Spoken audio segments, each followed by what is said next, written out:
They just happen to have that trait, which allows them to be slightly more successful. Now, here's an example that I found online.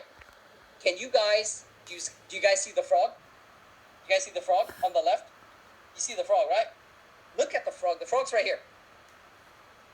Frog's right here.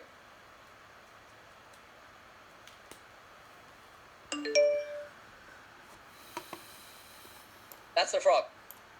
The frog is able to camouflage itself. It has that adaptation. It developed a way to hide.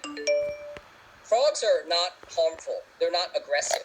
And so if they don't have mechanisms, natural mechanisms, to defend themselves, to hide themselves, to disguise themselves, they're more likely to become dinner for some other species. But this guy's very... Do you guys see the moth? You guys see the moth? It's right here. The moth on the tree. Look at this moth. It even developed eyes, just like the bark of the tree. This is the bark of the tree. Look at the eyes. Look at this. It developed little eyes, and the eyes blends it into the bark.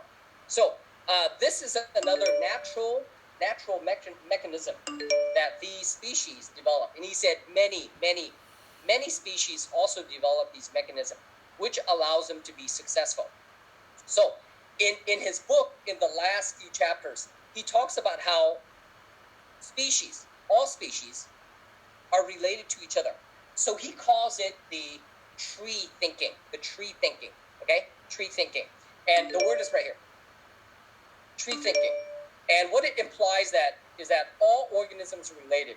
So if you look at all the species, all the different species of bird, right? All the different species of bird, you'll find that if you trace them and you compare their traits, you compare their adaptations, they all originated from the original species. So this bird gave rise to every single bird that exists. Look how many different species of bird there are on this tree thinking, this family tree. I mean, there's like 1, 2, 3, 4, 5, 6, 7, 8, 9, 10, 11, 12, 13 different species of bird, right? All came from this guy. All came from this side. Now, how do you produce so many? Because this one eats, it migrates to another area and eats, depending on the diet that it eats, seeds. So because it eats seeds, it has very big beaks. Whereas this one, it eats the nectar from the flower. So therefore, it changes. Now, does this happen maybe a week, a month, a year? No.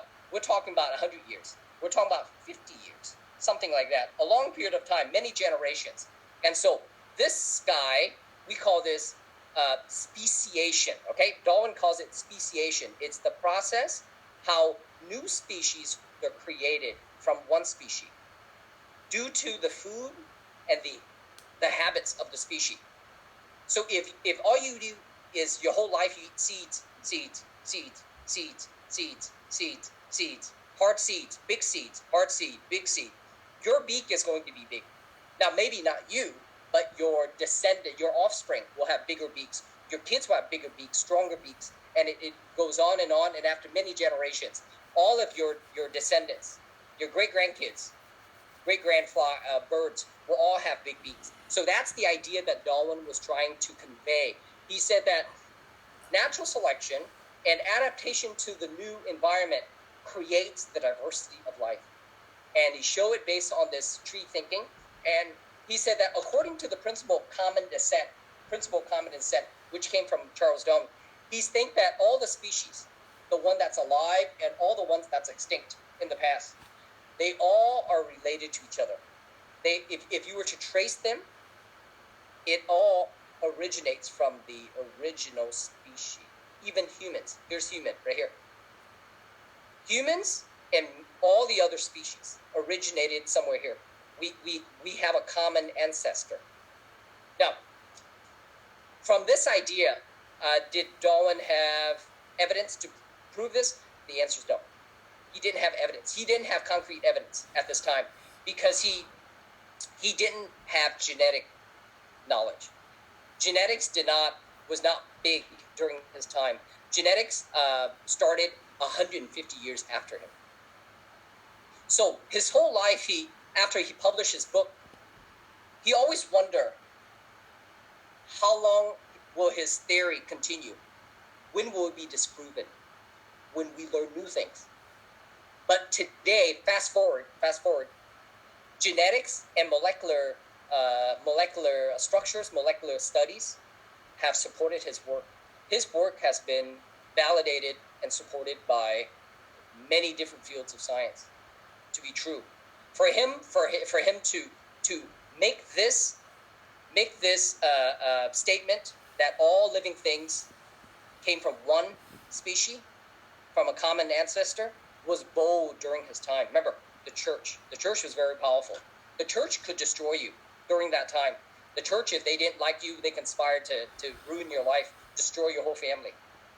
Okay, and even the church was so powerful that they were almost equal to the monarch, the kings. The kings were afraid of the church. Okay, so that's how powerful they were. Now, guys, questions?